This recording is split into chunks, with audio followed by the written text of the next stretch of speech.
Alright James, you obviously started at a boys club before you ended up at Hamilton Accies at the age of 15, is that right? Yep. How did that come about? Playing for the school.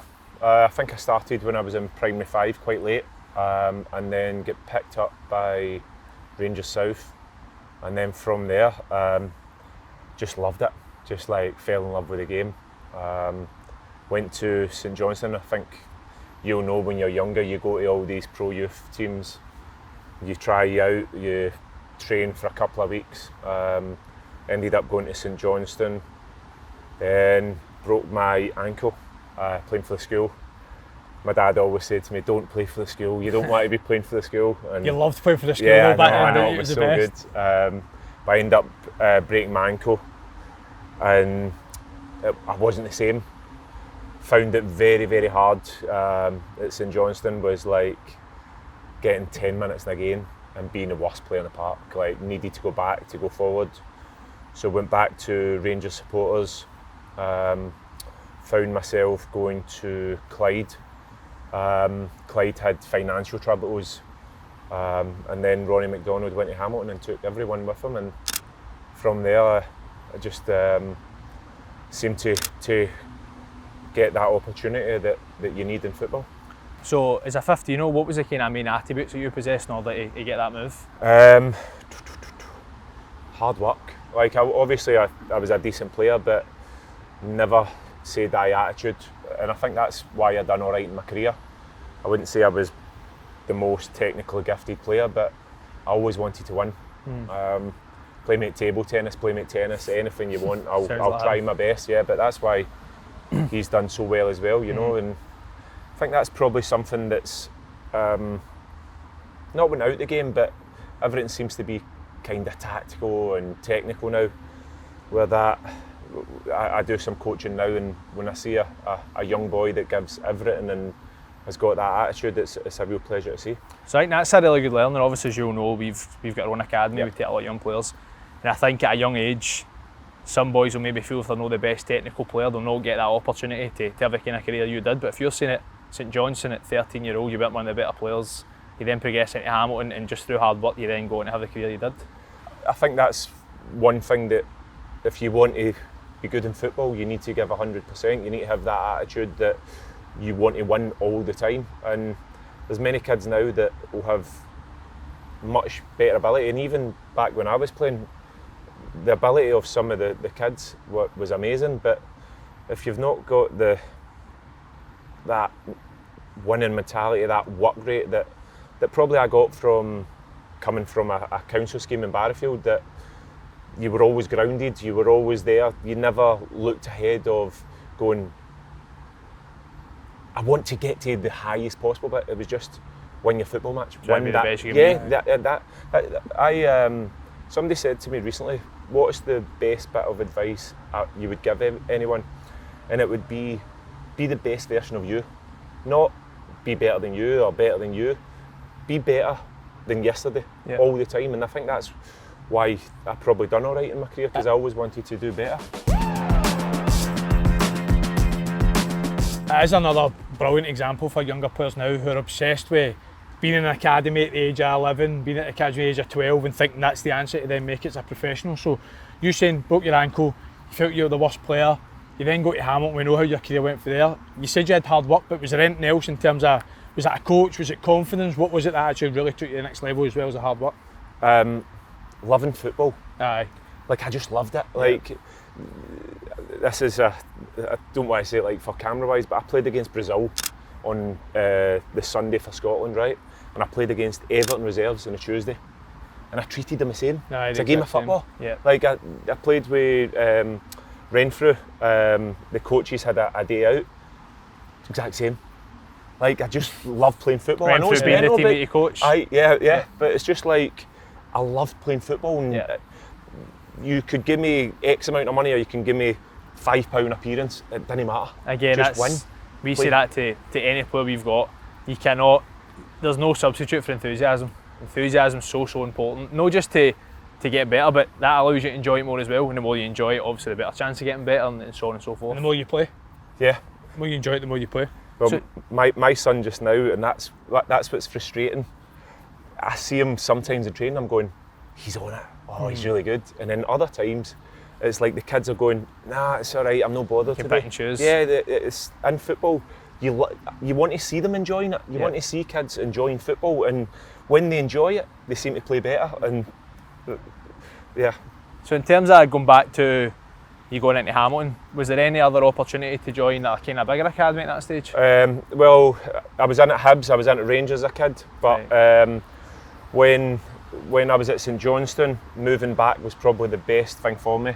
And going to Clyde, I knew the people already, so there wasn't so much other opportunities, but it was an easy decision to make because I knew the people there as well. Yeah. What about in terms of, was there an attraction towards Hamilton? Because I don't know if they've always had this kind of reputation, but it's probably since yourself, James McCarthy, they've had guys like Greg Docherty, Lewis Ferguson.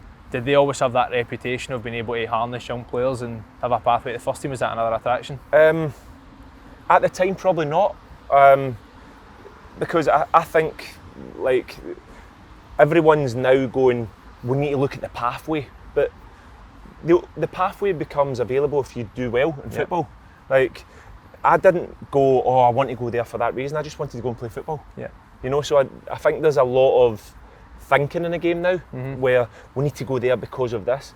If it was me, would I go to a smaller club or would I go to the best club? I'd probably choose to go to the best club, because it's up to you to make the best of that opportunity.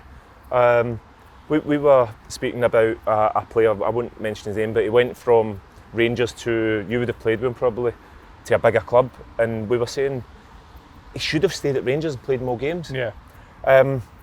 But he didn't, and he went to a bigger club, and he didn't quite make it that bigger club, but you've got that opportunity to make it big. Yeah, exactly. Do you know what I mean? So it's on you as a person to make the best of every opportunity you've got to try and make it. So again, taking it back to St Johnstone, feeling like you're the worst player, get your injury.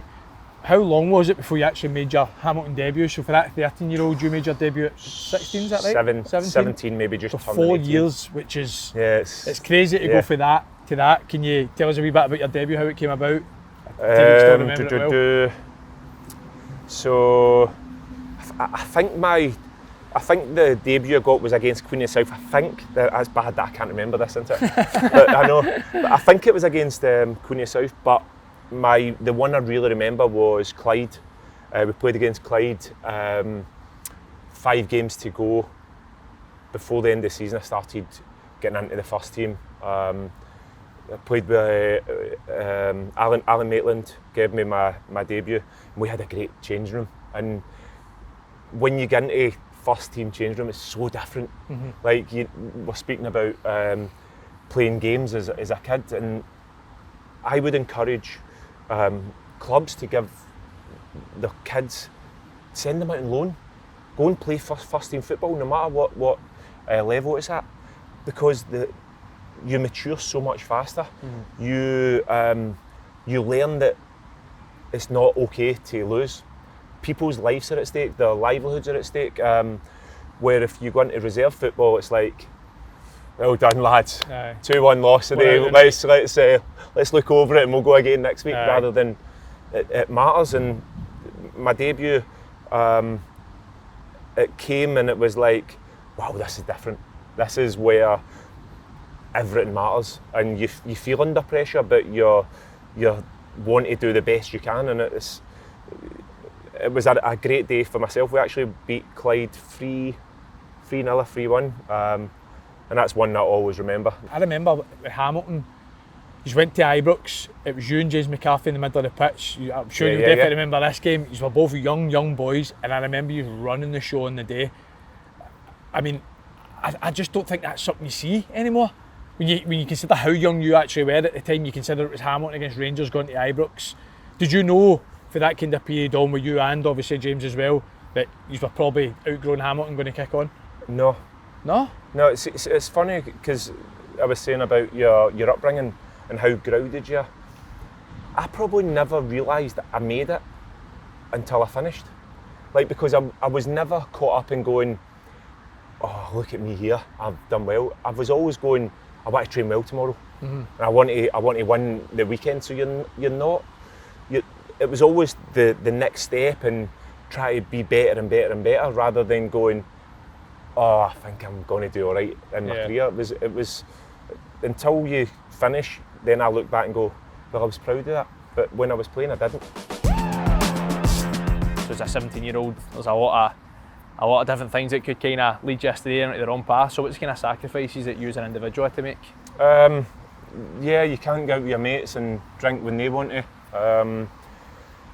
Obviously, you need to do all the right things, eat healthy rather than eating a lot of rubbish. I think when you eventually get to first team, Christmas is a big thing, isn't it? Yeah, Christmas. Like my first Christmas I had, where you could sit around and have a beer and a wine, and you're like things like that. You're going, these are things that you all need to sacrifice, and your families need to do the same when you get to professional level.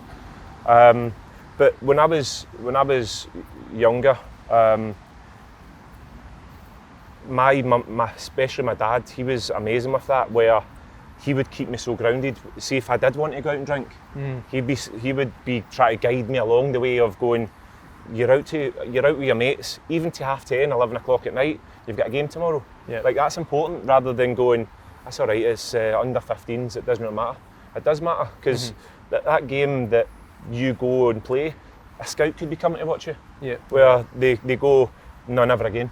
So every single thing, and I try and install this into my kids, every single thing matters with standards. Be the best, as I say, you can be.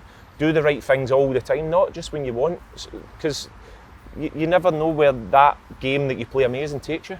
That's it. He actually, sorry Andy, but it's actually going to give you a wee bit of kudos here, because one thing that Andy often says to the players that we take is never miss out on an opportunity to show you're a good player. So that, as you said, it might be a friendly, might be training. You don't know who's watching, you don't know what kind of good habit that can instill in yourself.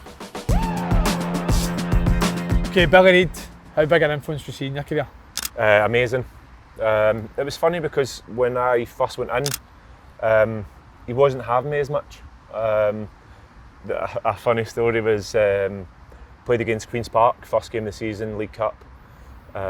Pulled me in. You're not involved in the squad, you got to be in the stands. And for a young kid that was thinking, I'm going to get my opportunity, it was very tough.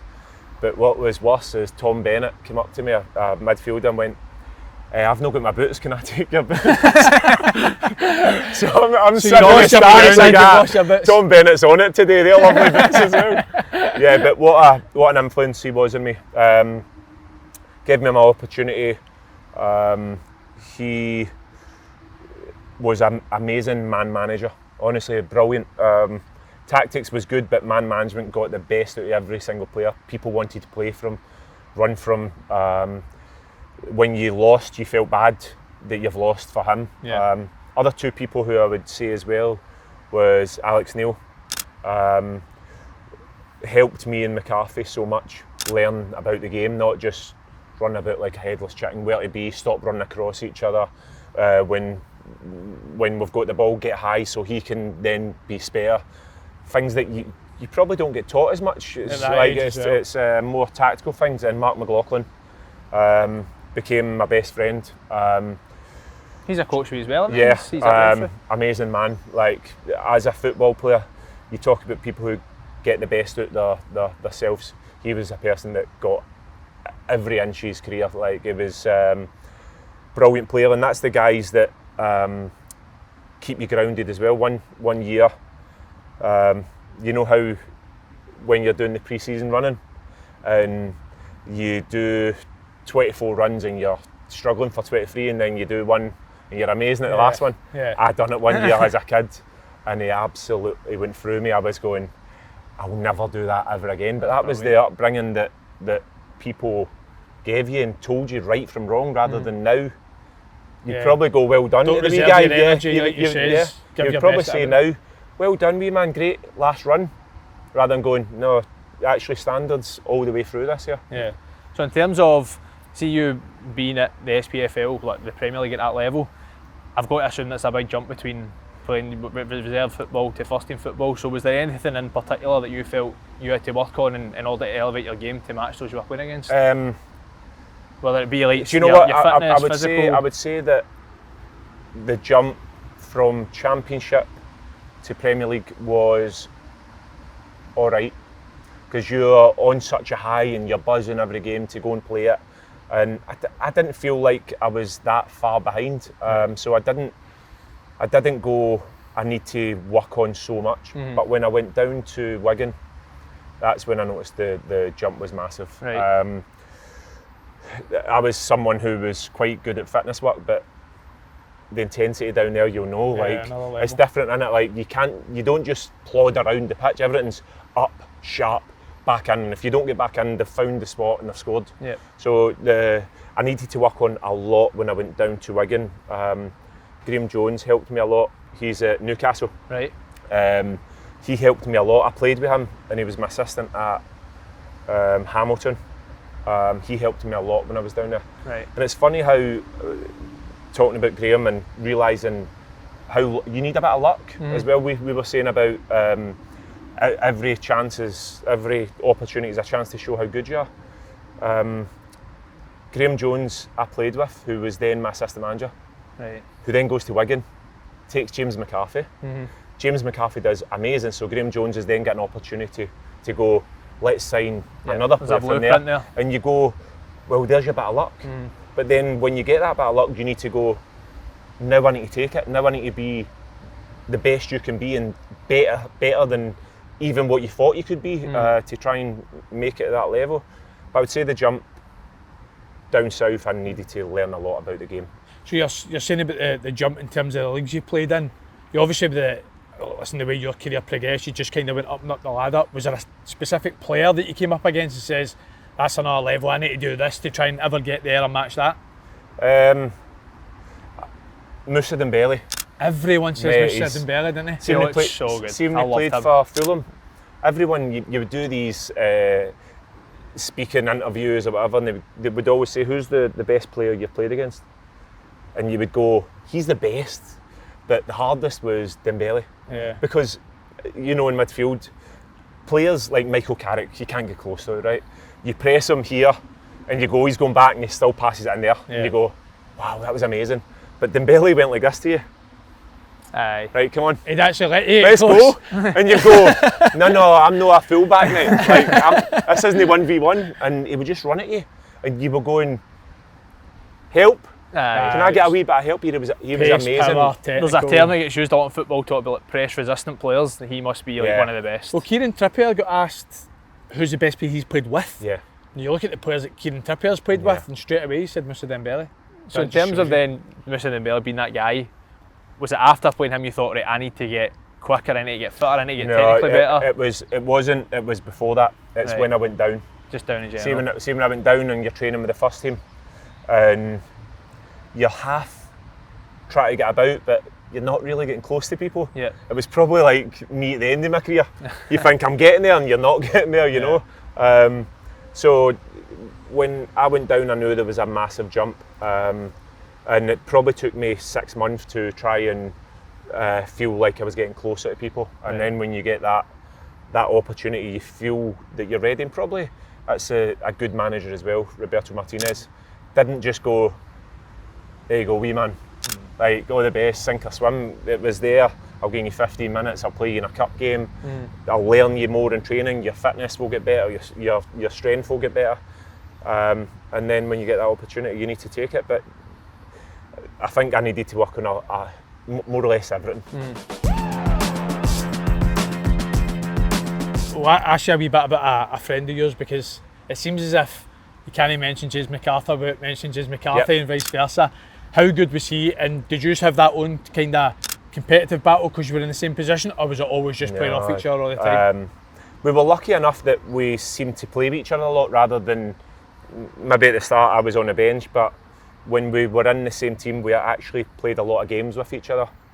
And see, when you know what someone's going to do, like I could describe his game inside out. I know if he loses the ball, he's getting after that ball, and I know that if I sit here, then we're done. Yeah. Do you know what I mean? I know that he'll know that I'm not going to do big massive switches, so I want a wee bounce pass that comes back and then play forward, rather than Yeah. Oh, right, there you go. So we knew each other's game inside out, and it was brilliant playing with him. He's probably one of the best players I've played with. Yeah. See when he was at Wigan and Everton, he was electric, like so powerful. Like people would go, no, he's not. See if he's pressing you, it's canty press, mate. Like you're not getting by him, and if you are, you're getting kicked up in the air. I always remember Everton holding the banners, and it was like, was it 97% of the world's water, the other 3% is covered by James McCarthy? Yeah. Because it's like you said, he had a period at Everton where he was unstoppable. His leg break was, you talk about for kids, try to get kids to deal with setbacks, and that's one thing that you need to deal with is injuries. Jamesy get told he'll never play football again. Like, wow. You should see his leg now, still horrendous, and people go, he can't move, or like he didn't play at Celtic. Why is he just sitting at Celtic picking money up? Jamesy wants to play football, but he can't get about as much that he used to be able to. So you're going, don't judge someone for the end of their career and the manager's maybe not playing you. Like at Everton, honestly, he could have played for top 6 easily. Yeah, I think operating at that level, you've got to be Yep. a certain type of player, and obviously take a character to come back for that kind of injury kind of says it all. Yeah, sorry, that's what we were saying about dealing with setbacks. He literally get told you'll never play football again, and there's going to be younger players who you're too small, wee man, you're never going to play. You've got a bad break, a leg break. Can you come back from it? I don't know.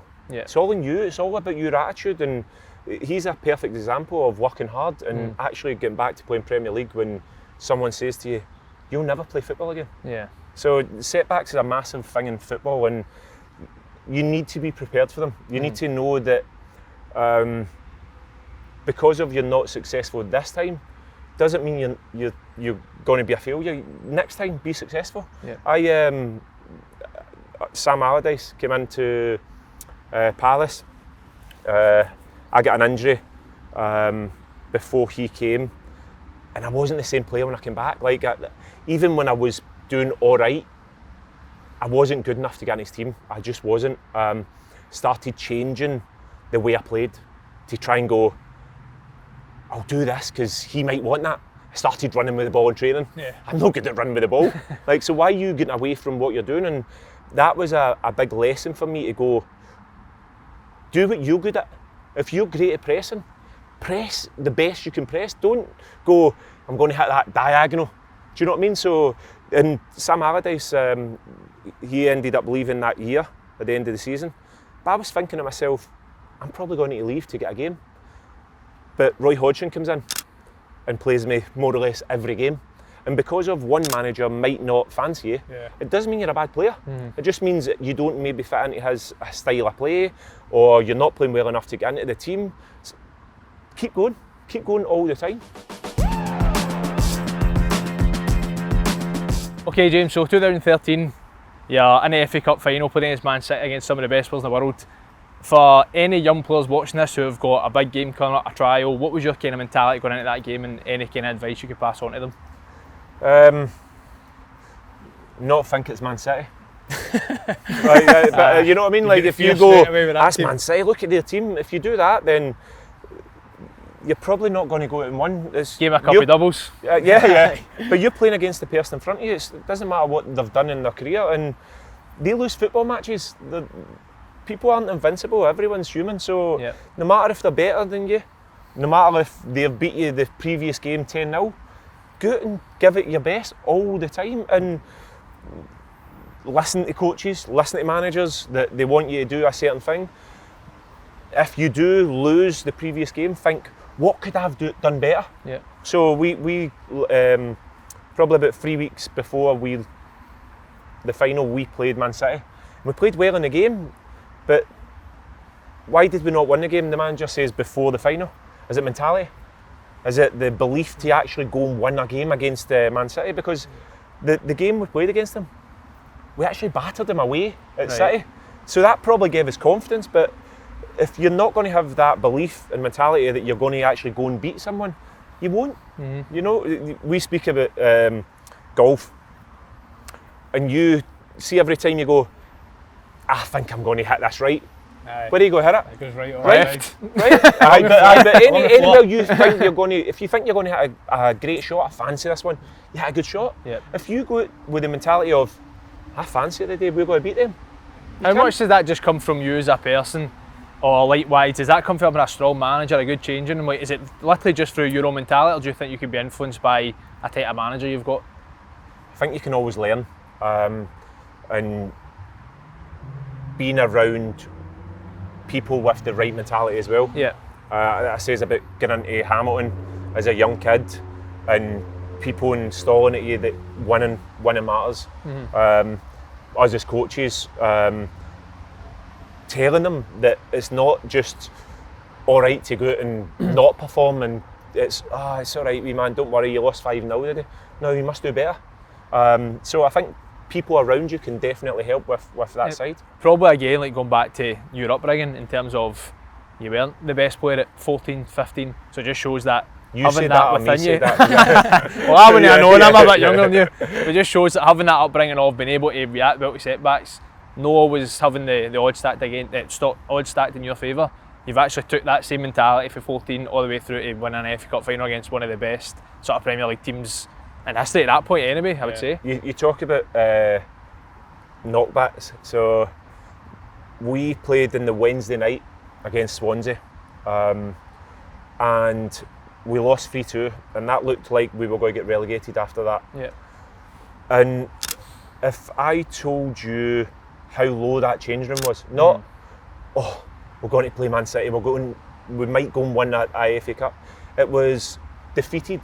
Like the FA Cup final, don't care.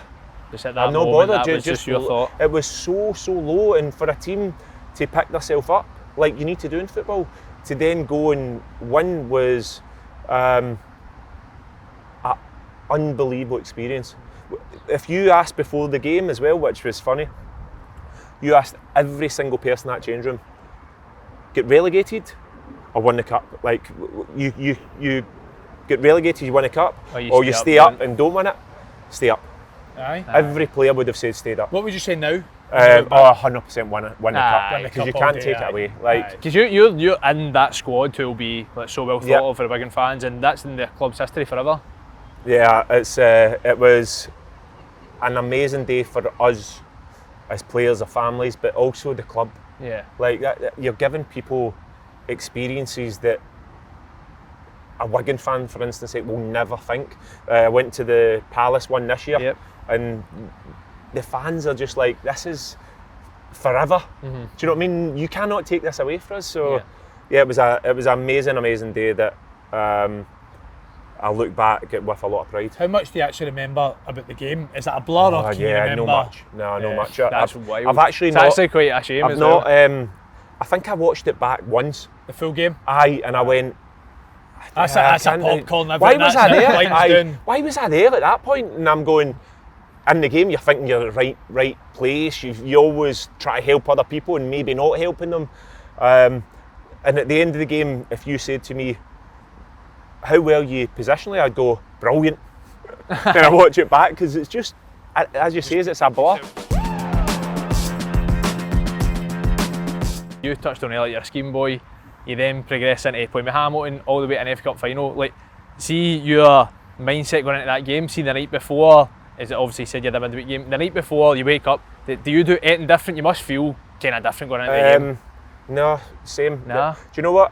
I never really got nervous.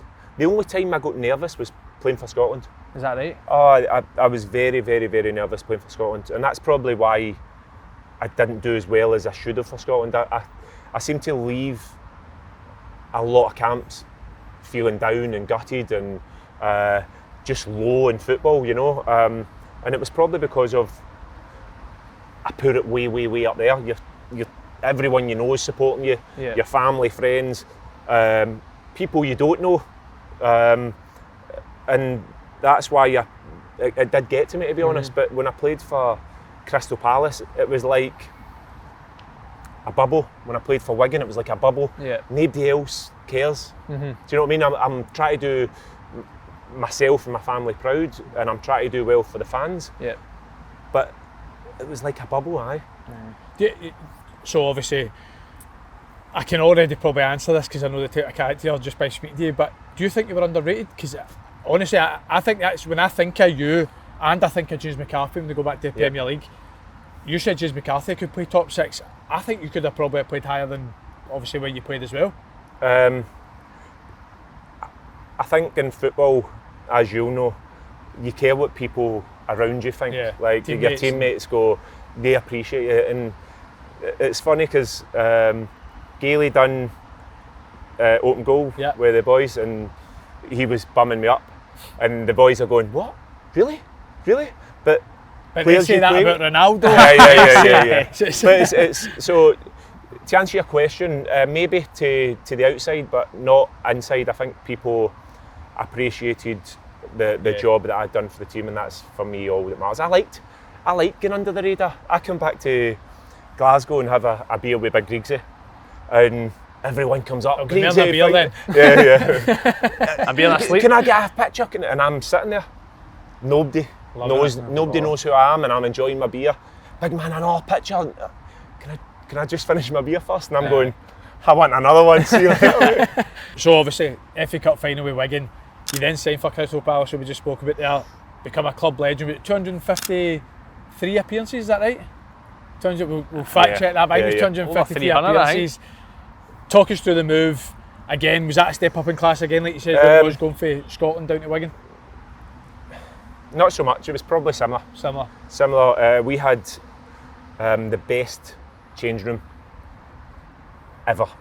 Honestly, the characters were like alpha males all the way through. The move came about, it was funny because I said to my agent that year, I'm all right for a move, I'm happy here. We were in Europa League, played the year before, so it was our second season in the Championship, and I was going, I'm all right, I'm enjoying it here. Concentrate on your other players, more or less, like. And then Burnley came in, and as agents do, they create a bit of a story about it. They bid a couple of times, and then Leicester bid for me, and Wigan wouldn't let me go. And I found that hard, to be honest, because if you wanted to go back to Premier League, because you don't know how many opportunities you ever get. So, gets agreed. See you later, lads, all the best, good luck. See you later, no bother. No, I'm all right, see you later. Cambiasso changes his mind. Wow. Signs for Leicester. Next day I'm back in, how you doing, boys? Right? Oh my God, honestly. That was, boys like Scott Carson is ripping you like a new one, honestly. It was, and that was tough. And then from there you think your move's gone. And then Neil Warnock came in and signed me for. How close would that have been to the Leicester team that won the league? Next year. Oh wow. Yeah, so Leicester wouldn't have won the league that year then. Wasn't it? That deal fell through then, wouldn't it? You could have won the Premier League, you never know. No. I mean, you talked about characters, but for me, we had a laugh and a joke at the start. We've played against each other once. It was a 5-1 defeat, 5-1 victory for Crystal Palace. And honestly, I think it was when you played against each other another time as well. What one was that? Blackpool. I think you played for Blackpool. We lost the game. Yeah. So skip that one off. Common theme here. But I honestly, I would say Southampton. You remember the Southampton team? It was Ricky Lambert, Nathaniel Klein, Adam Lambert. Pochettino. Them team. and yous are by far the two best Championship teams I played against. And I mean, some of the players you had in that team. Yeah, it was. We were speaking about Zaha there. Don't mention his name, this guy. Aye, I know. Shivered there. That guy kept us up for like 8 seasons. Yeah, like he was a joke. But we had, as I say, the characters we had in that change room: Scott Dan, Jedinak, Delaney, Puncheon. Glenn Murray. Aye, it was a team of winners. And now, last year, for instance' sake, when Eze, Elise, Gahey, players that are, in my opinion, better than the standard that we had. Maybe apart from Wilf, but they were better players. But if you played us against them, the two teams, fancies.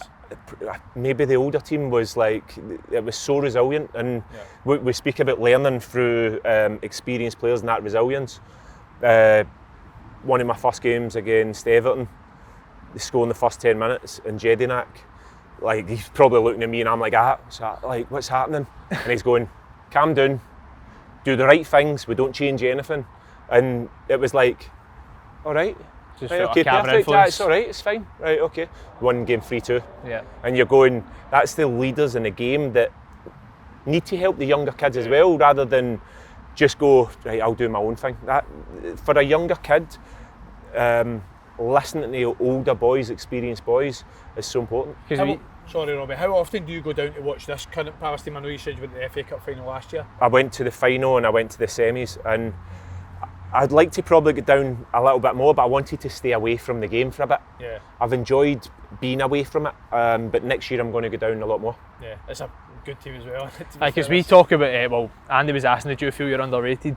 Crystal Palace is somewhere you're definitely not underrated. So we've actually got family in Croydon, so some Crystal Palace fans. One of my best mates, his dad's a Crystal Palace season. His dad is a Crystal Palace season ticket holder, and they absolutely love you. So that is one place you're not underrated. Yeah. Do you feel that love when you go back? I do actually. It's probably the one place that I really got appreciated by the fans. Yeah. And probably because like the Palace fans, they love people who give their all. You know, the boy Will Hughes now. Yeah. He's taken over. Been there a number of years. But the fans love him because of he gets wired in. He's obviously brilliant on the ball, but there's that. Probably being South Croydon as well, everyone works hard. Yeah. So they see that kind of in And you. themselves, do you know what I mean? So yeah, I loved it there. What an amazing football club. Yeah. Honestly, amazing football club, and the fans were as good to every single player. When you're losing football matches, still with you. Yeah. Like that, it's so important, yeah. You've obviously played in a time where you can see that the game's starting to evolve. I think everyone agrees now that modern day football's even more athletic. You've been here, you've been down south. What can you see now with first team players, pros, younger players, how much they put in to get to that athletic state that obviously modern day football is? Yes, well, when I was younger, it was kind of like, go in and do your weights. Like, do you know what I mean? A couple of press ups. You're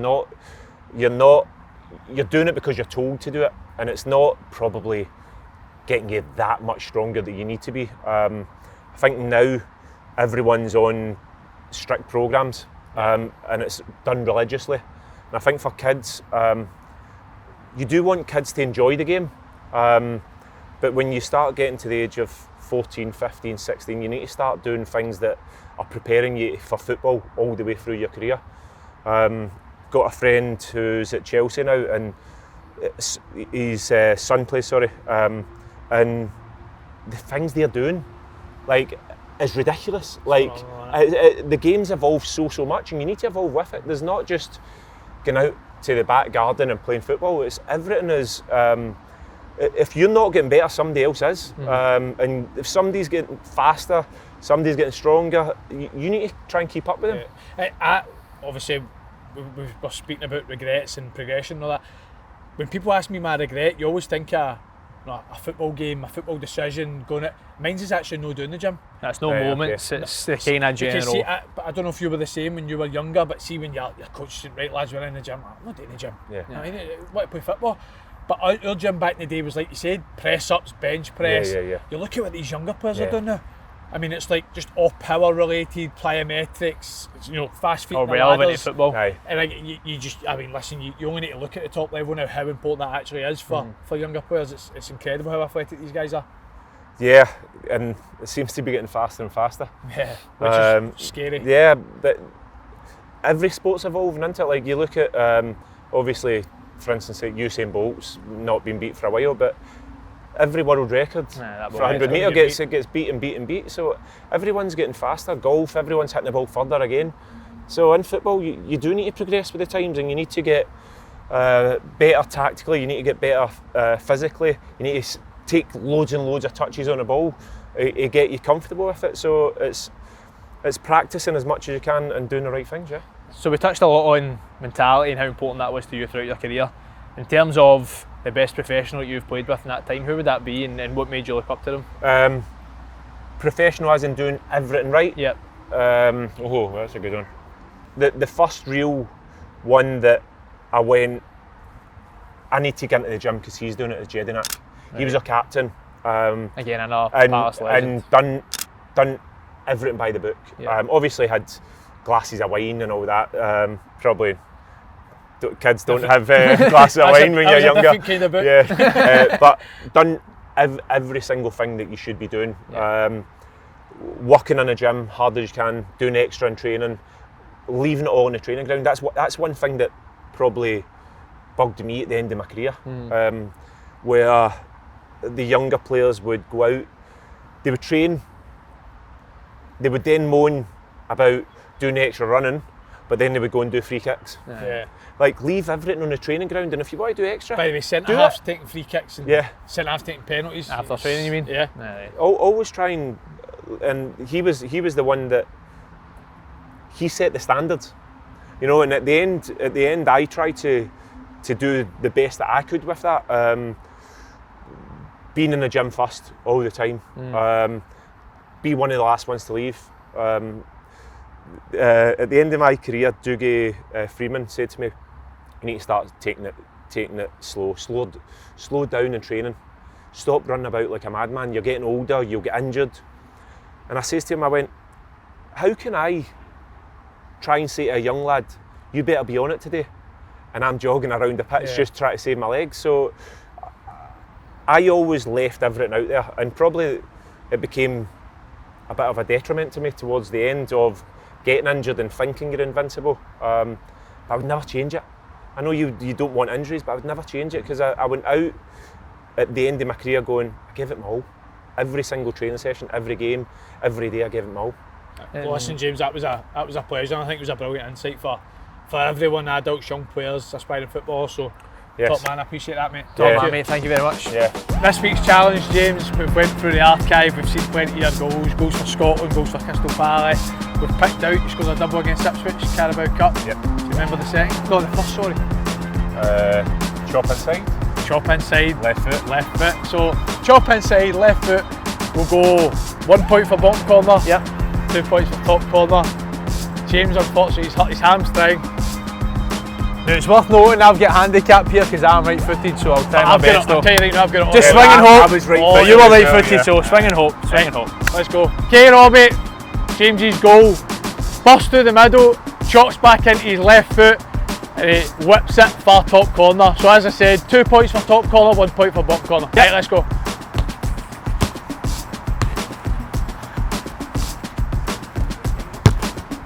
Oh no! It's a poor start. 0 points to start. New player.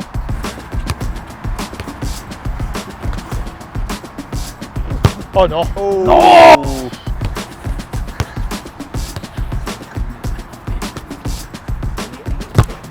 I'll give you that. Nice. He's a shot. Yes! Don't do your hammy now. So, You did it with trainers? Yeah, it's alright. if you score top in with trainers, then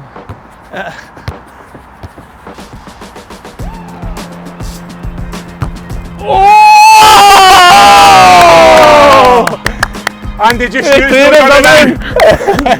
Yep.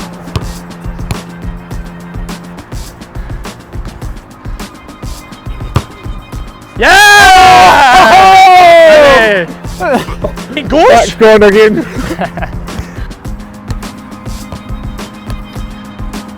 Big chop at the shoulder. Mate, my efforts are a joke though. Like, they're in. I'm scoring at least.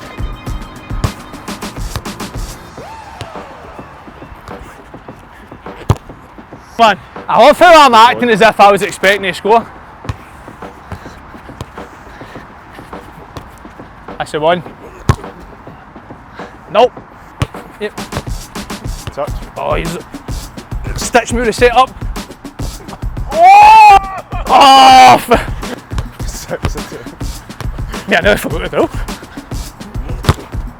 Mate, I need top corner.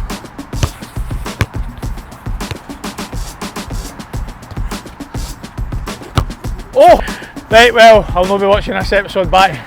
Robbie's won with his weak foot. 2 great finishes to pair 2 top bins. Don't know where that came from, but... And the big man, he's recreated it perfect for his one take and a pair of trainers. They get a pair of them for my games. Top bin, so well done, James. Mate, Yeah, I really enjoyed it. hero, mate. Thank you very Top much. man, Really mate. enjoyed it. Thank you.